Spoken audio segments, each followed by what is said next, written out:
purification of the mind, Vipassana. I just finished my 10-day course here in Spain, in Dhammasacha. It means the Dhamma of truth. What can I say? It was very enlightened for sure, very enlightened. I heard the first time of Vipassana when I was in Nepal. I think it was around 3 years ago, and I had a makeup artist there because we were shooting, and she told me, because of course I'm in Nepal, so naturally I'm talking about Buddhism and meditation with people, and she said in every country, almost every country, there is something like a center where you can go to. It's also free of charge, and it's the meditation of Buddha. His technique, like the way how he became enlightened, and I was like, wow, that sounds amazing. So I looked it up, but I was also, because I did a meditation retreat back then in Nepal, and it was so hard for me. It was so hard to focus, and I was like 10 days, like all the time meditating for hours. Like, nah, that sounds hard, and I'm not ready to do that. No. And I did not know anyone who did it personally. So yeah, and then I lived my life, and this year my beautiful friend, she told me, go do it. And I was like, I don't know, I'm just building my businesses, it's not the right time. Another time, of course I'm interested, yes, for sure, it could be a cool practice, who knows, but not now. And I was just in New York, and I started to build so many things, and I also knew that in case to achieve a lot of things, you need to have a clear mind, because it's all coming from inside. And I was like, okay, maybe it is a good time actually. Maybe I should just do it. So I applied, and they took me. It wasn't clear if I will be in Portugal or in Spain, and it didn't matter for me, but I preferred Spain, of course, because I'm visiting a friend here, so it makes more sense. And then they approved me for Spain. And I was like, okay, let's just do it. Like always in my life, let's just go straight into it and see what it is. And yeah. So the day before, my friend texted me, and she's like, are you ready? Like, did you get everything? And I was like, I don't know, like, am I ready? And let's see. And she's like, you need to get that and that and that and that. Oh my gosh, how can you go like that? So I got what she said, and then we arrived, and it is a 2 hours bus ride from Madrid, and the center was so beautiful, very new. And it was very cool because I saw on the little paper things, it said like, be aware of Scorpions, and I'm a Scorpio, so I was like, wow, I didn't even know in Spain that there are Scorpions, so that was really cool. And yes, then the day one started, and we got rid of our phones. I thought the biggest challenge for me would be to not speak for so long, because I'm an extrovert and I love talking, and also not even talking, but just seeing someone smile and seeing the light in their eyes and their expressions just light up. It gives me a lot. So I was like, I don't know if I can do that. And also while coming and while being there, I was the whole time, okay, maybe I'm gonna go home after 2 days, maybe after 3 days, maybe after 5 days. I'm not sure. I don't think I'm gonna do it 10 days. Like, it sounds a little bit unrealistic for me, because like no talking, no phone, it's probably gonna be hard. But I started it, and I was like, okay, let's see what it is. And yes, day one, I was super tired because I came back to Europe 1 day before, so I was a little bit tired from the flight. And we started, and I also noticed from the first time I did a meditation retreat, it was so hard to focus for me. And every time we were meditating, I had like daydreams, and I was like, or starting to sleep, it was really hard. And also to hold the position, it was very hard. I remember that, so I was like, I don't know if I'm gonna make it. But yeah, so we started. On the first day, we gave up our phones, we checked into our rooms, and we started a meditation in the evening, because in Vipassana, every day is the same. You get waken up by a bell, by a gong actually, at 4 a.m. every day. 4:30 you start your first meditation until 6:30. Then you'll have your breakfast, then again meditation, and lunch, and you eat only twice per day, so one time at 6:30 and one time at 11 a.m. and the rest just meditation. And every night you have like a discourse where you will listen and watch a video of Goenka, who is the founder of Vipassana. And yeah, that's kind of it. And then you can ask questions to the teacher, but the rest of the time you don't speak to nobody, you don't even look in their eyes, you just pretend you're alone there. Okay, so day one, it was really hard to focus for me, and it was so crazy because I gave up my phone. I don't need a phone at all. Honestly, it's more freeing to not have a phone for me. So cool. I love those birds. Yeah, so I gave up my phone, but our mind is such a trickster and such a liar because I continue to have hallucinations of me typing on my phone. Like I was in a state in the beginning a lot between being awake and dreaming, and I didn't know where is the reality and where not. It was a little bit crazy to experience that because like how can my mind lie that much to me? Okay, I wrote everything down, which is illegal in Vipassana, I know, but I wanted to remember all the things that I experienced and yeah, to keep on remembering them. So I wrote a few things down. So day 0, because like the first day counts on day 2 actually. Day 2 is day 1. So yeah, I was very tired, but the area was really gorgeous. And you have a little bit of a walking area and of course where you eat, where you sleep, and the meditation hall. It was very hard to meditate on the first day, but of course I was very interested in how is it gonna be, like how will this 10 days change me, like will I last? Will I last? I don't know. Day 1, I was still very struggling with meditation. I had a lot of hallucinations, a lot. But just like, you know, when you don't know, like you're in a state between dreaming and waking and you don't know if it's real or not, simply like that. But it was not scary at all. Like I'm used to stuff like that, so for me it's normal, to be honest.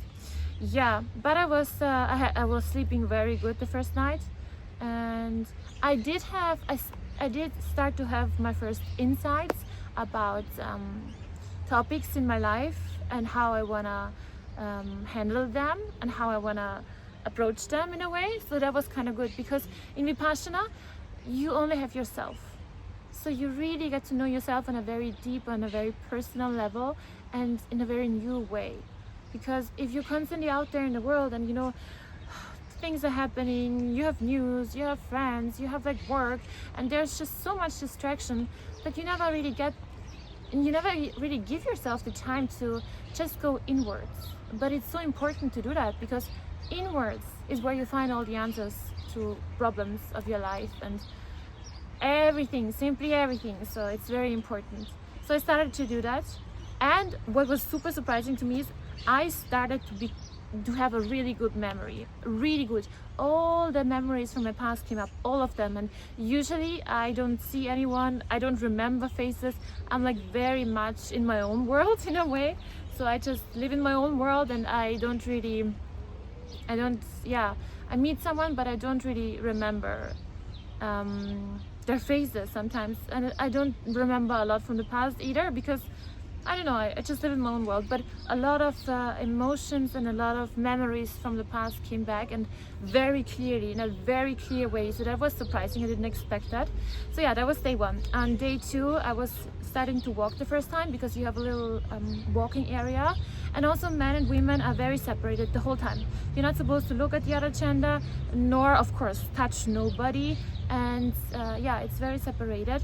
But I was very impressed because like, I don't know, maybe it shouldn't be impressing, but it's a little bit impressive to see like men sitting there for 10 days meditating, going inwards. It's wow, like impressive. And this time I was in Europe, home, you know, and I would recommend all of you, if you want to do Vipassana, do it somewhere that is close to home, because the food that you eat, of course it's all vegetarian because you have to follow the rules and you're not supposed to steal, to lie, to kill. During these 10 days you have to live very pure, like a monk, like a nun.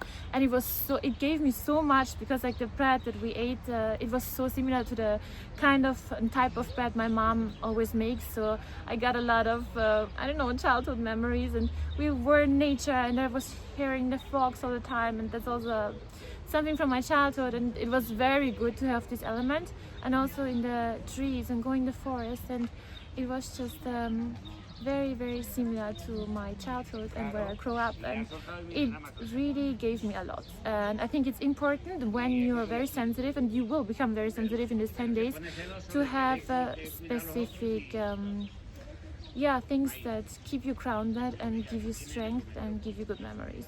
So I would recommend it to do it somewhere that is close to your home. It's also easier because we were like 90% Spanish people and the rest almost everyone European, and it was also easier because like same culture and same cleaning habits. So that was kind of good. So I would recommend you to do it at least in your continent, but of course you can go somewhere else, but it's important that there's food that you like, because you don't have so much to hold on to in these 10 days, so it should be stuff that will ground you and that will support you and help you. And yeah, so yes, on day 2 I was starting to get a little bit frustrated with the discourse, also because I wasn't sure like when should one act like a monk in life and when should one stand up for yourself and others. I had 2 questions on day 2. Number 1 was like, if someone is enlightened, shouldn't this person also be like very beautiful? Because there's within so without. So I wasn't quite sure like, why does Goenka not look like an angel? And my second question was like, I wasn't sure where's the line and when is one supposed to act like a monk and when not. So I was asking these questions, but I guess the teachers are trained to just really answer about the technique, and so you won't get a lot of philosophical answers in this retreat, but also it's not its purpose, so I understand. Yes, so on day 2 I saw my grandpa. Whenever I have any spiritual experience, I always see my grandpa. I mean, he's dead and he always comes to me, but I've never seen him this clear. He really looked like just like his human self, like just the same, and there was no difference if I would see him for real in front of me or the way I saw him, because it was that realistic. And it's really beautiful that every time I have a spiritual experience I encounter him, but this time I really missed him. I missed him so much, like his human self, you know, because I know he's with me anyways, but I missed his human self a lot. It's also like he came out of a forest, or like some grass near the forest, like the forest he really owned. And yeah, he was hugging me. It was just so beautiful, and he looked so happy. He always looks happy. I woke up really happy on day 3. I was sleeping in the morning meditation because I slept a lot during these 10 days, a lot, because you're supposed to meditate from 4:30 until 6:30, and also, but you don't have to always be in the meditation hall. So you can also meditate from your room, and sometimes when I was meditating from the room I just fell asleep because I think you need a lot of sleep, because it's a lot of work, mental work that you do. So yeah, you need your energy. Meditation felt so much easier on day 3, and I really felt slowly like being in heaven. So I had a very blissful experience, which was very nice. And yeah, I did a lot of daydreaming, because I don't know if all the people really could just sit for hours and hours and just focusing on their breath and feeling the sensations, because that's what you do in Vipassana. And also the first 3 days, all you do is focusing on your breath and just noticing and observing your breath. You don't do anything more. So Vipassana actually starts only on the 4th day when you learn this meditation technique. I thought a lot about my dog, and I missed him so much. And on day 3 I felt so guilty for not being with him right now, so guilty. But I got really a good posture during meditation, which is so great. I'm gonna share something about that later on. But yeah, great posture, you'll get a great posture. And within 3 days you kind of start to adjusting yourself to this sitting position, because in the beginning it felt like I have like, you know, some muscle thing, like whenever you do sports afterwards very heavily, you have a sensation like that, and I felt like that. But on day 3 I really started to adjust myself, and I didn't have any bad feeling or pain or nothing. Your body is really adapting very quickly when you meditate. I felt very light, very uplifted. I was walking a lot. I started to eat way more slow, like more slowly, more. I was really present. You're very present in general, and that's such a gift. It's such a gift to be able to be present and be with yourself and just notice all the beauty around you. So that was good.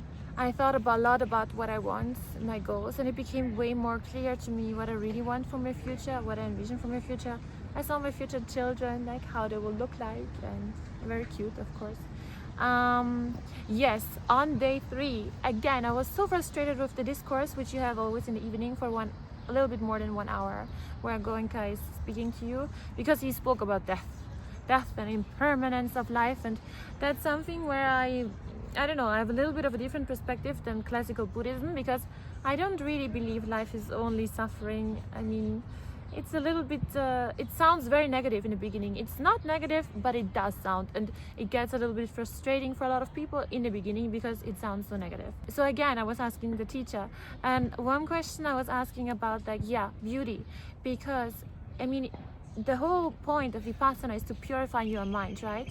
And as within, so without. So I was asking, how come that, like, these people who should be so enlightened, they should be so beautiful? I mean, that's only logical, because if you're pure inside and beautiful inside, you must be beautiful outside. And I was asking this question because it was not clear to me, and she said, no, it is true, like Buddha was perfect. When he became a Buddha and really was a Buddha after many lives, he looked perfect. And then I was like, okay, thanks God. That makes sense, that's okay. And I was also not sure, because like I didn't understand why Buddha wanted to escape life so much, because I think there's so much beauty in life and in living, and I think that is the goal, you know, to live. And I was asking, like, why did he want to escape life so much? Why did he want to go to nirvana? Like, what's the point? Like, we're here for a reason, you know, we're not here to escape life. But of course, I don't have a lot of understanding of Buddhism yet. I'm in the beginning stage, so of course I would have questions like that. And she told me, just do the 10 days, you can ask me later. And then there were no questions allowed more on the last day. But okay, another story. She was very cool. I really liked my teacher, and you know what? Enlightened people, or like people on a spiritual path, they're always full of humor. I really noticed that. Also my monk in Nepal, who I really loved, he had so much humor and so much fun and was laughing so much, and that is clearly a sign of being high in spirituality or enlightenment. Like when you don't take things seriously, and when you can have a good laugh a lot. And of course the eyes, Chico, it's always the eyes. You can see everything in the eyes of a person. Okay, what else? Yeah, I felt more bliss. Yeah. Yeah, you start to get a little bit hungry because you don't have dinner, so you only have breakfast and lunch, but it's doable. And I think it's also better when you meditate to be not completely full. So yeah. Yeah, I saw a lot of signs, of course, a lot of animals. That was really cool. Day 4, I did not sleep well because of hunger. It says don't sleep well because of hunger. Okay, yeah. I was trying to get inspiration so bad, you know, all these days, and I did get a lot of inspiration, because you get so much insights. Because what is actually happening with Vipassana is the following: because you don't speak to anyone, because you're so focused on your inside, I mean, yeah, whatever is inside of you, usually your conscious mind is here and your subconscious mind is here, or even lower. And in Vipassana, slowly the subconscious mind comes up to the surface and is on the same level as the conscious mind. And that's why like everything that's deeply within you is called like sankhara, but that's not the point. All your dramas, all your negative limitations and negative beliefs are coming up to the surface, so you can see them, not react to them, and let go of them and become free. And yeah, it's crazy how much is within you that you don't notice usually, you know.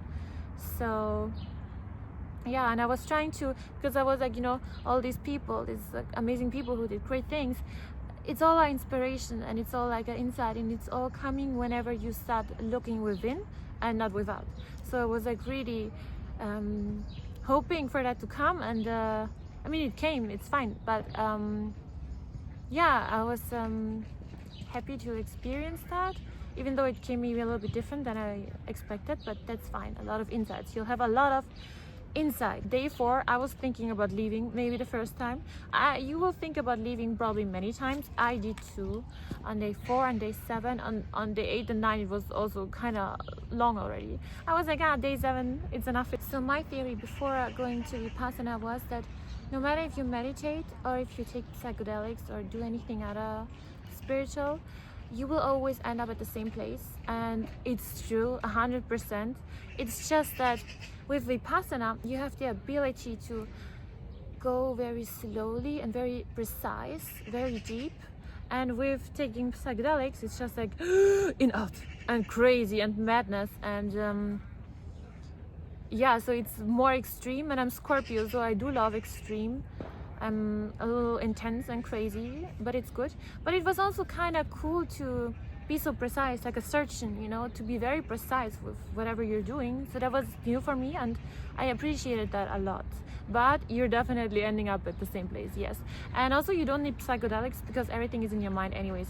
And maybe it works like that, that once the door is open, the third eye is open or something, you can have all these crazy visuals. But I constantly have visions, constantly. I mean, visuals, you know, not always visions, but visuals. And it was also hard for me to meditate and not see stuff because I constantly see stuff, and I like it too. So, but Vipassana is like really just take the reality as it is, and very, very, very simple, like really just observe, just observe, just observe. No visions, no visuals, don't imagine anything, don't say anything. It's very basic and for a reason. I also did see, of course, a lot of creepy stuff. It's always like that, but I think it's just your fears, all the negativity that's within you, and that is basically showing itself as like demonic or something like that. Yes, then after waking up, I was feeling really sick. And it's so interesting because what is happening with Vipassana is basically all the deep-rooted insecurities and bad things that you create when, for example, if you experience a trauma or something says something to you and you react really badly or like really emotionally intense. It's all very deep, and once you get your subconscious mind with Vipassana to the level that it comes to the surface, all of these sankaras are coming to the surface, and you might feel sick or bad. And it's good because by observing it, not reacting, and letting the feeling arise and pass, you can get rid of it and you free yourself. So yeah, I was feeling really bad on day 4. Yeah, and then on day 4, it's finally the day where you learn Vipassana meditation, and you can stop observing your breath, because you observe your breath only in that area. So it's really long for 3 days to just observe your breath. And with Vipassana, it was very interesting for me because when I was 15 or 16 or maybe a little bit older, I don't know, I went to a healer, and he took my arms like that, and he started to scan my body from the inside. And it was crazy, but not crazy for me, but sounds crazy. He was scanning my organs and all my insides, and I could feel exactly where his energy was in my body. And then he told me a lot of stuff, and I sent my mom to him afterwards. And it's crazy because that's what Vipassana is. And I had no idea, because with Vipassana you observe I checked it from inside. They tell you to start outside and then go inside, and it's crazy. So you just observe each part of your body and being concentrated, and just observe it and feel the sensations, the very subtle sensations of your body. So we started to doing that, and I loved it, and then I was really, really happy. And yeah, you're not supposed to move at all during this meditation. My stomach felt really bad. I was in pain, but not so much, but a little bit. And we started to scan our bodies, and I felt a lot of sensations, of course, and I got goosebumps all over my body, and I felt really sick. And I didn't know if I will throw up, yeah, but it would also make sense because in most spiritual practices you have in the beginning you throw up. It's so funny because it is literally like a psychedelic journey, just that it takes 10 days. Because like usually in a psychedelic journey, you take it, you see demons or whatever bad things, you feel bad, then you work through stuff very precise. You work, you see stuff, you understand yourself better, you understand all the negativity maybe that's within you, or all your dramas. You see them, you feel them, you release them, and in the end you feel this pure bliss, pure love, and you feel like 10 kilograms or 20 kilograms lighter than before. The whole journey with Vipassana is very similar, just that it takes like, again, 10 days. So yeah, and I did this scan for the first time basically in my life on my own, and my body felt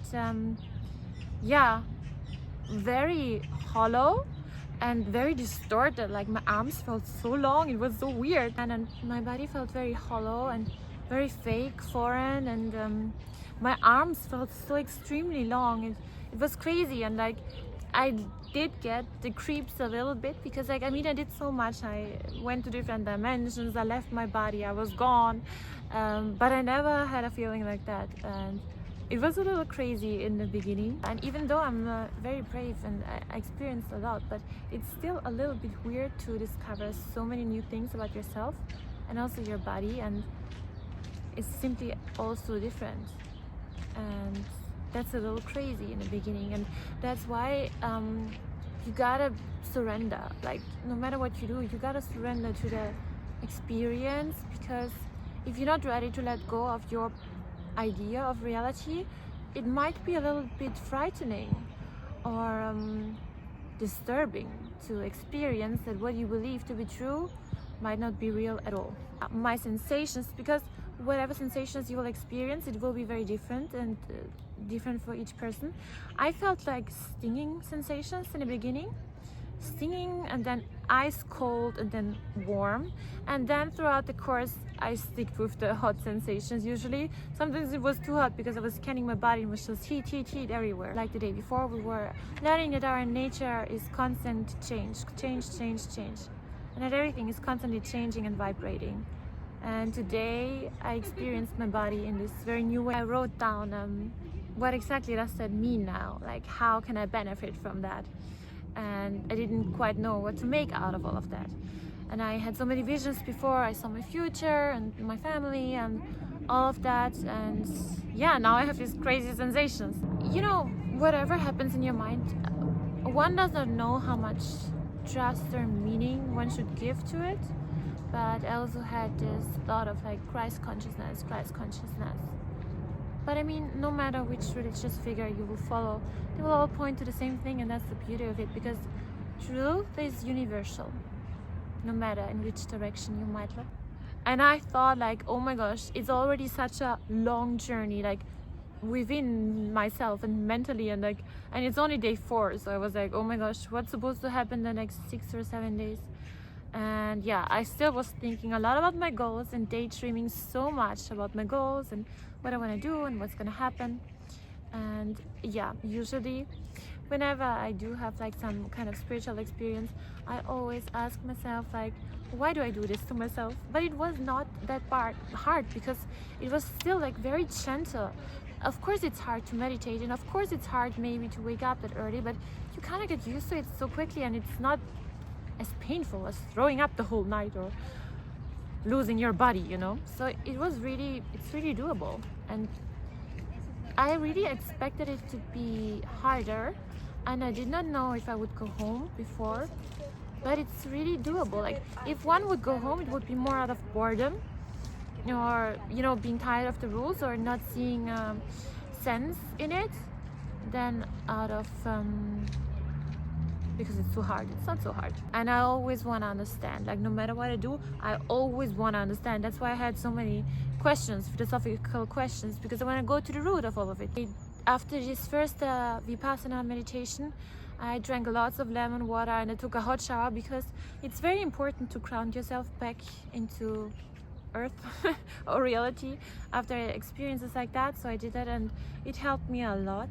Already on day 2 and 3, I started to feel very different in my body, and it's good, because I also noticed I don't need to talk all the time. Like, silence is very beautiful.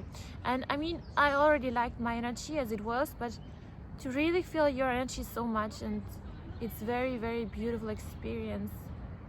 It's very good to go within and leave the outside for a while. And I also felt less human in a way, and that's crazy. And when I started to sleep more and meditate less and walk more, the old Julia came back, and I felt more human again. But it's crazy how quickly you can leave one perspective and take on another. So the second time of Vipassana meditation, I was scared in the beginning because I saw so much again, and it was crazy, because then I remembered some thought popped up in my mind. It was like, you know, the most spoken words in the Bible, do not fear, do not fear. So I was like, okay, I should not fear. So I stopped fearing, and I stopped being afraid. And that's actually, I said it already before, but that's when like some stone or some curtain or something like that was removed, and I saw like, it looked like heaven, you know, it looked like heaven, and I saw angels, and it was so beautiful, and it was all golden and magical and like heavenly, and in clouds, of course. It was in the sky, of course. And I was in awe, simply. Like, I couldn't believe it. And I was like, just like, oh, wow, so much beauty, so much beauty. So yes, and I saw like angels coming out of there and like destroying like the darkness within me. I mean, it looked like some nature or some cities or something, but it destroyed the dark. And I was like, and it was so interesting because when I saw that, I didn't feel any discomfort at all. I felt like very good, actually. It was very magical. And it closed slowly, this vision or imagination or whatever. And then I saw people of different cultures, but in the traditional cultural outfit, clothing, and they were all happy and dancing and celebrating, and there was just pure bliss and everyone was happy and looked great. Heaven is within me and within you and within all of us. That's clear anyways. I continue to feel my sensations everywhere and ask for healing everywhere and for good things simply. And yes, I really believe there is no limit to whatever you really believe, that once you purify yourself or when you're on the way of that, like there are no limits. Like there's nothing you cannot heal, there's nothing you cannot change. It's just heavenly. Very interesting when you observe yourself and whatever is happening within you. It's definitely the way. I wanted to run away many times, yes, that's true. But I'm glad that I stayed and just, you know, one more day, just one more day. I'm thinking about telling other people about Vipassana and so they can experience it too and start to observe themselves and get to know themselves way deeper. I had so many memories of the past, of all the relationships that I had, and it all came up and so clearly, and it was crazy. Yeah, I remembered so much stuff again. On day 5, after the breakfast and in the first or second meditation in the morning, a woman passed out, like in the meditation, during the meditation. So that was a little bit creepy, but I think everyone will react very differently on Vipassana. It's probably also depending on how much negativity or impurity you have within yourself. Not saying that she had impurity within yourself, it's just a lot for some people, or in general for the body. It's a lot because you're confronted with things you didn't think about or for the first time. What was very impressive though is like we had at least 2 or 3 pregnant women, but visually pregnant women on the course, and all the ladies, and it's just so beautiful. And on the last day I went to one of the women, she looked like a grandma, she could be my grandma, and I went to her and I told her it's so impressive, you know, when you see people who are a little bit older and they're still so full of life and they're still learning and they're still like bettering themselves and like doing stuff, and it doesn't matter what, if they're traveling or if they're so active and so full of life. It's such a good inspiration for all of us, and for me as well. It's so healing, and I told her that and how happy it made me simply to saw that, and she was like, I meditated, you weren't even born, I was already in Australia meditating. But yeah, she was so cool. All the people were, by the way, so cool. When I arrived I felt like I'm in the movie like Casa de Papel. And everyone was so cool, and one woman, she looked like Penelope Cruz, so beautiful. And every time when I passed her, and of course I couldn't speak to her the first 10 days, but when I passed her and I saw her eyes, you know, and she had some women that have this very beautiful little wrinkles on their eyes because they smile so much, and some women have like such alive and so gorgeous eyes, so gorgeous.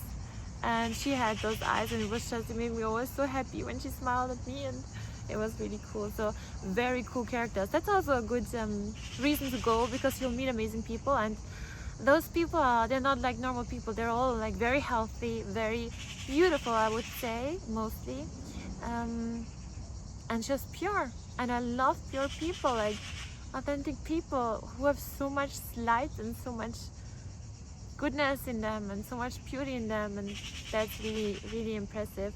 And for pregnant women, at first I was like, whoa, like it's so hard, you know, to do that pregnant, but I think it's so beneficial for their babies.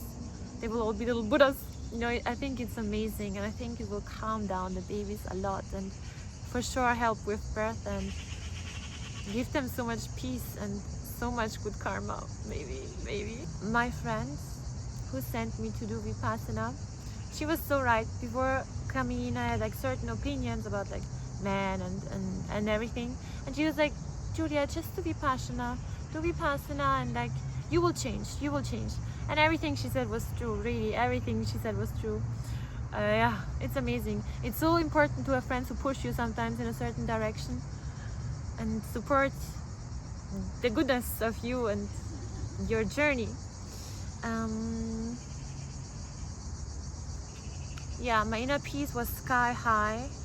I felt so at peace on day 5 and in heaven. And when I was walking, I felt more like gliding and not even touching the ground, more like flying than walking.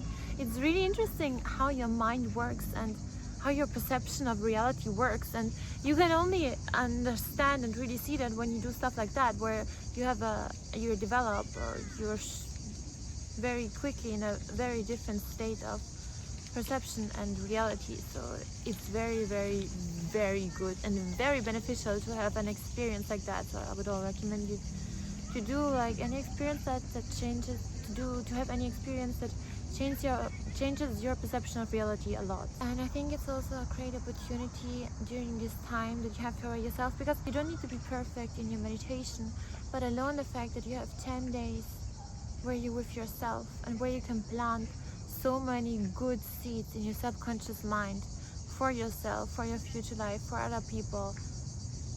It's so beneficial, so beneficial. The food was absolutely amazing. I really loved it, especially after being so long in the US, like having real tomatoes again, and it was really, really good, and I appreciated that a lot because it was really healthy and we had a lot of vegetables. What also was kind of funny is I saw so many cats, like not in real life. I saw one cat in real life, but in my mind I constantly saw cats. I don't know for what reason, but I mean, they are spiritual, so it makes sense. We listened again to the discourse in the evening. I did love this discourse. I loved the first one, and I did not like day 2 and 3, but I liked the rest. I just was like really like, I don't know what to think of all of that. And it's also so good because I feel like in normal life we are often so dependent now on Gemini or ChatGPT and all these tools, but we don't really need those tools. And it's good because when you do Vipassana, you learn to not be dependent on these tools so much. So in this evening discourse, he was talking about Buddha and about the suffering in life and how to get out of it. And yeah, again, I was not so quite sure what to do with it, and I understood I really must experience it in order to understand it.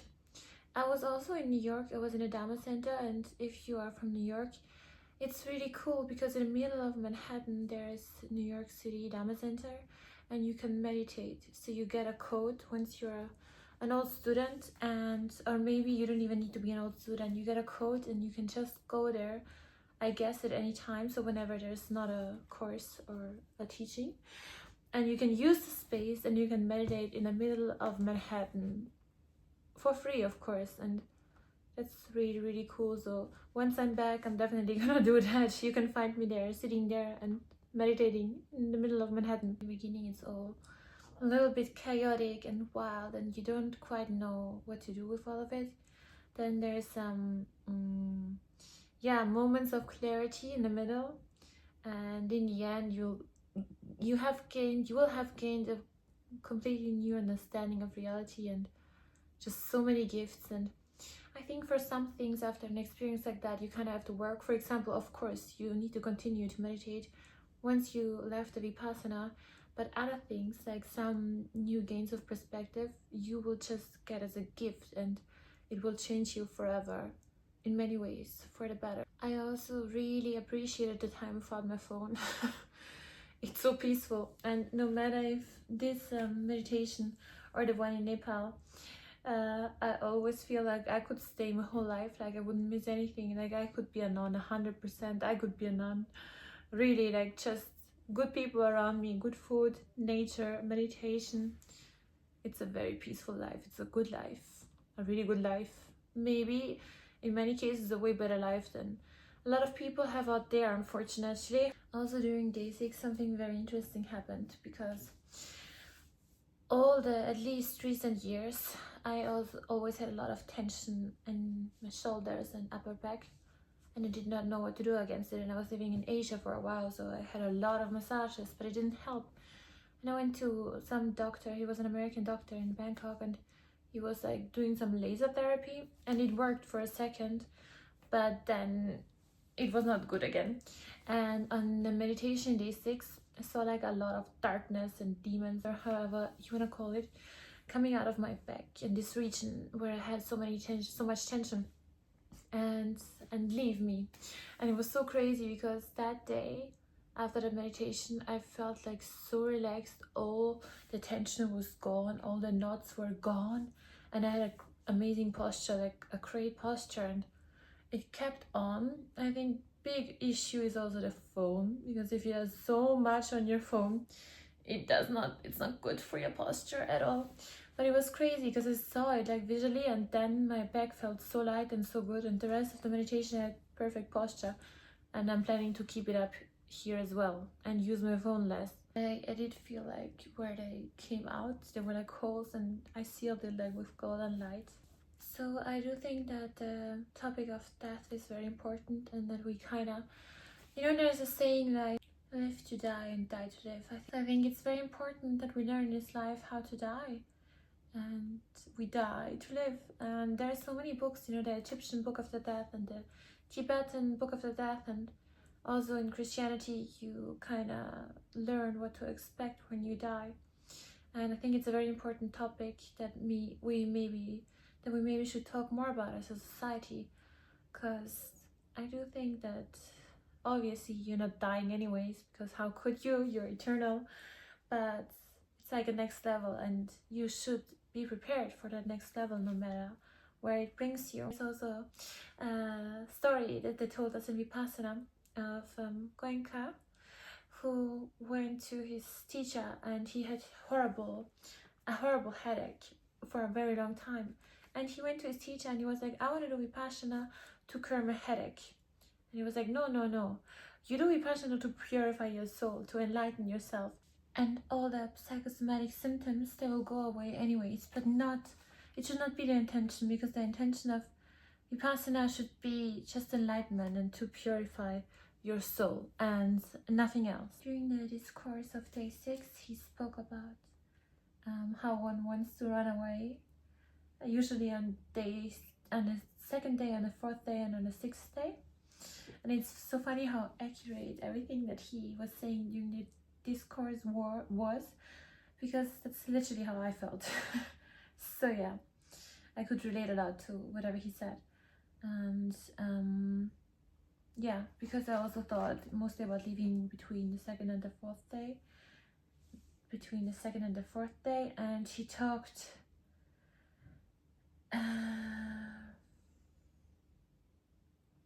and I really enjoyed and accepted 2 days where he spoke so much about death and suffering. I really enjoyed the Dhamma talks because it was so interesting to understand the theory behind Vipassana, and yeah, it was really important and really, really good that we had these talks. And always after the talk we had another meditation until 9 p.m. and then we could ask the teacher any questions concerning the technique. Yeah, and then he said enough of suffering in the Dhamma talk, and he said, you have suffered enough of suffering, so come out of your suffering.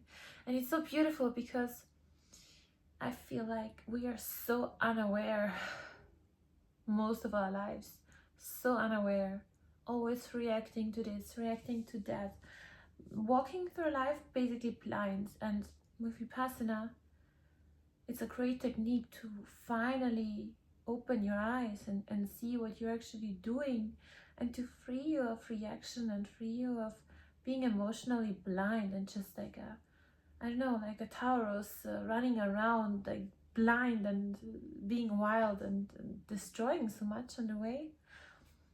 So yeah, Vipassana is great.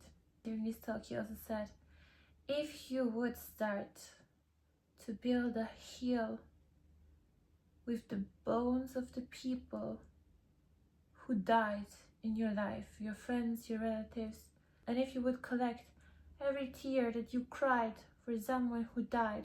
In all the lives that you've lived, you would have an entire ocean. And with the bones, it would be a gigantic hill full of bones of the people who you lost and that you mourned. And yeah, that was a pretty, wow, crazy picture to imagine.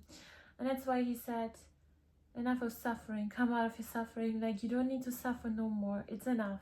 All the talks gave me a really good new perspective, and I always felt so I was thinking so much after the talks, and I also felt so light after them and so happy for some reason. And I also knew it was a very good decision to come, because I initially wanted to do the Vipassana in order to, you know, learn how to focus more, use my brain to its best ability,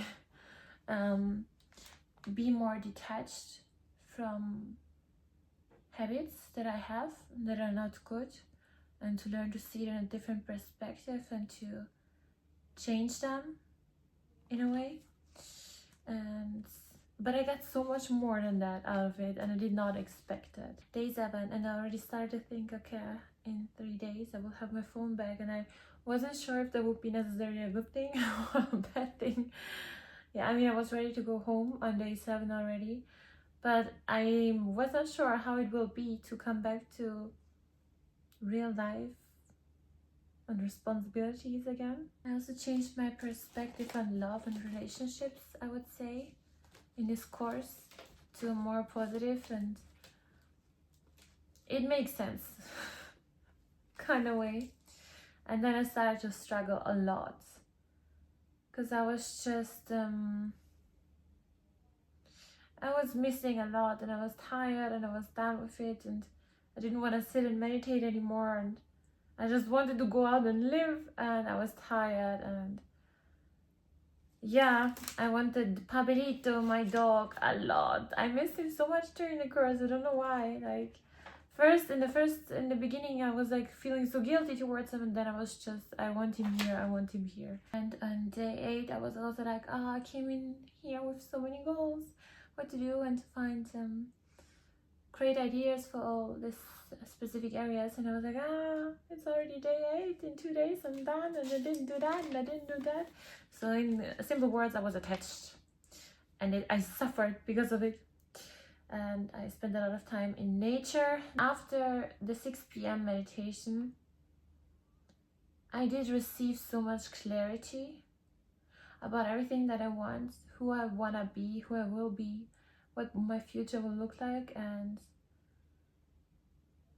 yeah, I was like, I cannot wait to live all of these new things and experience it. And the Dhamma talk was so wonderful. And I was also wondering, because as they explained us, that the deepest impurities of our mind, the deepest karmic depths, or the deepest karmic things and insecurities and limitations, that they are coming up. And I was wondering if maybe the memories that came up were somehow connected to these sankharas, but I wasn't sure. And I was also wondering, how can I know for sure that they got removed and that they're not there anymore?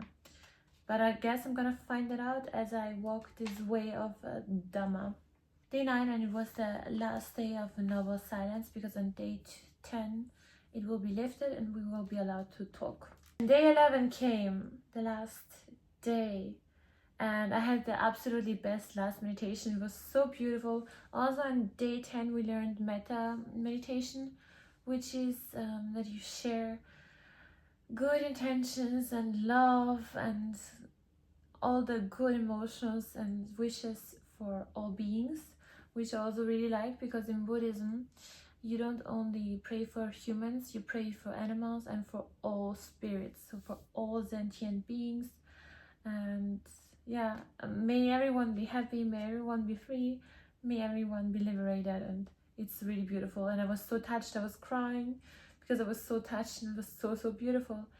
And then we cleaned everything and we could finally talk, so everyone started to share their experiences, and such cool people. And there were so many actresses in this course, which was really cool. And I was also, asking the pregnant women, how was it? Oh my gosh, is your baby now a Buddha? And it was so beautiful. And all these 10 days, I was like, I want to see a Scorpio. I want to see a Scorpio. And on the 10th day, it was kind of late already. This older lady that I liked so much, she came and she was like, chicas, chicas. And she had a little cup here, because of course you won't kill anyone. So even if there's an insect or a spider or whatever, you will bring them outside alive. And she was like, come here, come here. And she had a tiny Scorpio. It was in her bathroom. So cool. And it was yellow. And we saw it and I was like crying because I was so excited that it had happened, because I kind of gave up on finding one already. And then on the last day, on the really last day, she found a Scorpio. And another lady, she told me that last year they had a snake and a Scorpio in the meditation room. And it might be because, on the last day we're all kind of pure and like vibrating in a good way, and that maybe that is what the animals attracted to come closer. It was really, really cool. It was so beautiful. And she found the scorpion. We were like 4 or 5 scorpions there. We were like, wow. That was so cool. And yeah, I wrote down, I love Dharma. I do. And yeah, so yeah, we had a lot of similarities, most of the people. And it was so cool also to finally have the opportunities to get to know all the people I spent the last 10 days with, and to share to hear their experiences. And one girl, she did 10 courses already, so quite a lot. And she loved this course. And yeah, I think everyone actually finished the course when I did it. Like everyone, nobody went home. And that's pretty impressive. And it was so cool because of course, like spiritual people, they have a lot of practice and different things. And one did past life regressions, and she writes songs with AI for children to help them have an easier path, an easier way in life, and just benefit from it. And yeah, it was just so beautiful because all the people there, like such good people and so pure and so kind. And yeah, it's crazy. Like I don't know how did this organization do it the way they did, because they're all around the world and it's simply amazing. Like so many people really work for nothing just because of compassion and work and give it their all, and so that more and more people can come out of their suffering and be liberated and live a happy life. And that's what it's all about. That's the whole purpose of Vipassana, and that's really, really impressive. And I'm really, really glad. But the coolest part comes now. So the last day we talked and it was really cool. And yeah, the next day we would go home. So we had the bus back to Madrid and we had some dinner here in Madrid. And I was calling my mom, of course, and my family in general, and tell them about everything. And my mom unknowingly practiced Vipassana since years already. And I saw, I'm her daughter, so I saw with my own eyes how much she changed and transformed, and how she cured herself and brought so much happiness to herself and her life. And it's just so beautiful. And when I told her how it works and how to meditate and what is Vipassana, and she told me, yeah, she does it already, I was like, wow, I really should continue meditating and develop myself in this technique, because now it has like a whole other layer for me.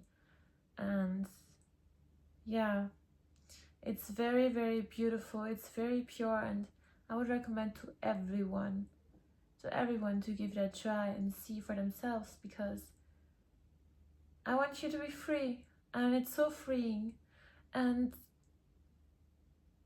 it's just so beautiful to discover who you really are and what is really true. And that's what life is all about for me and for many others. And you have the opportunity to do that here. And yeah, I just took the first step on this very long path. maybe not so long, who knows, maybe I'll get enlightened tomorrow, maybe not, probably not, but I want to continue that path. And I'm so grateful for another cool thing, like the girl who told me about Vipassana in Nepal in the first time. She texted me on the first day I went out of the course, and she was like, how was it? Because I posted that done with Vipassana, like it was just such a full circle moment. It was so beautiful, and I was like, I did that because of you, you know, like you told me about Vipassana, it was you. And she's wonderful, and she was like, it makes me just so happy to see like when people go there and when they get more happy and when they get benefits from it. And yeah, just beautiful. I would recommend it really to everyone, because it goes so much deeper than one can think. And it's, even if you don't meditate there, but alone to have this 10 days for yourself, with yourself, to to know yourself, to find yourself more, and just be curious about yourself and see whatever is inside here. And if you like it and if you get benefits from it, and you will, amazing. Just go and try it out and see for yourself. You should try so much out and see for yourself whatever works. But it's a very pure path, and I'm definitely gonna continue walking in it, and maybe you can too.